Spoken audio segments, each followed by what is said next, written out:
Well, as the UN begins its climate change meetings, we have some demonstrations that have been orchestrated all over the world. Tens of thousands of people, in some locations, hundreds of thousands of people have shown up.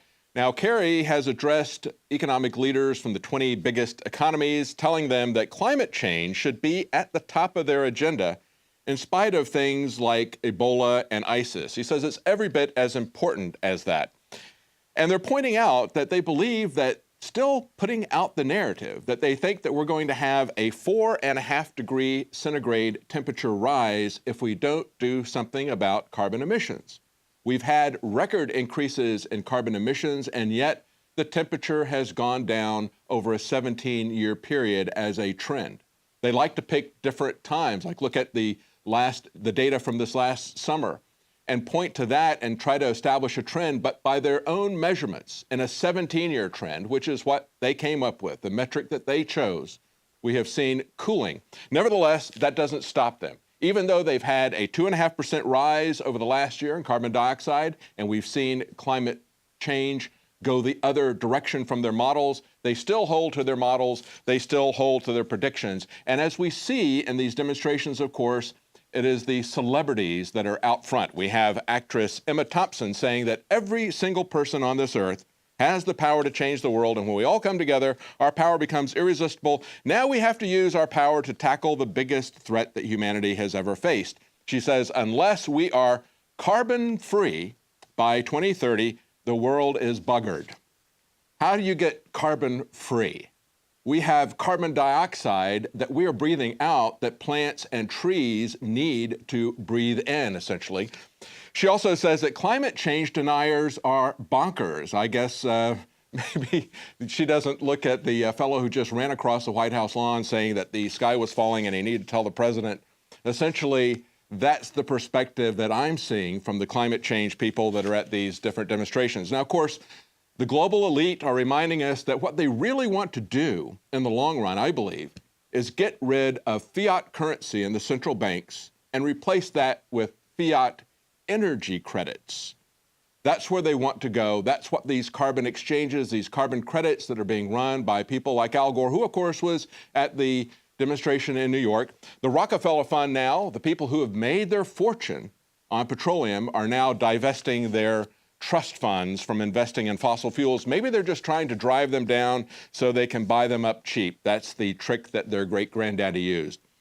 Now, it only appears to be a problem if America and the European Union is generating carbon dioxide. They don't seem to have a problem when it's being generated by China and by India in increasing amounts.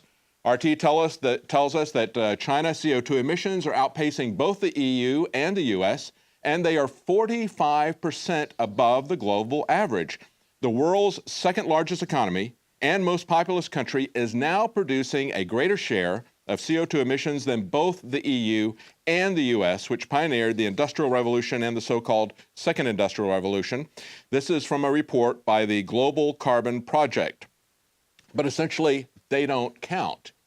Even though they say emissions in 2013 were dominated by China, they had 28% versus the USA's 14%. The EU was down at 10% and India was at 7%. In other words, China is emitting twice the amount of CO2 that the US is emitting. But of course, it's not a problem if China does it. It's not a problem if China builds a lot of new and dirty power plants. We have to shut down the power plants that are in the United States. That's essentially the agenda. And of course, as I pointed out at the beginning of the report, there is no correlation between increased CO2 and increased temperatures. We've seen just the opposite happen. We've seen temperatures go down as CO2 has gone up. Now, John Kerry was telling people today, executives and political officers from around the world, that this is a threat that is the level of Ebola that we should be concerned about. I don't believe that's the case, but Ebola genuinely is a threat. It is a weaponized plague. And maybe there is a connection to this phony climate change agenda where they want to make money for those who are selling carbon credits. And perhaps there's a connection with Ebola to pharmaceutical companies who stand to profit from vaccines. Why are we seeing American soldiers being sent by the thousands to inflicted areas. We're going to have a report on that right after the end of the news. But that's it for our news tonight. Please consider supporting us with a subscription to Prison Planet TV. Just one subscription can be shared with up to 11 other people. It gives you access to the news every night as it's broadcast without delay. You also get access to all of Alex Jones's documentaries. And of course, that supports our operation here. Well, we'll be back tomorrow night at 7 Central, 8 p.m. Eastern.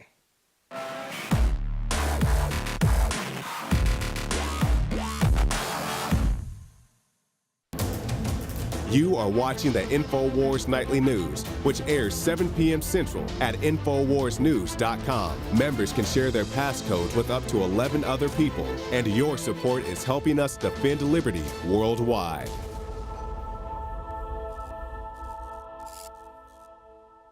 City of Austin tap water versus filtered City of Austin tap water. I can taste dirt in it. God knows what's in this. This has an aftertaste. Tastes like Austin water? Yeah, it does. Ugh. These people just sampled City of Austin tap water straight from the faucet. Next, we had them try a sample of tap water filtered through the ProPure G2.0 filtration system. High quality H2O.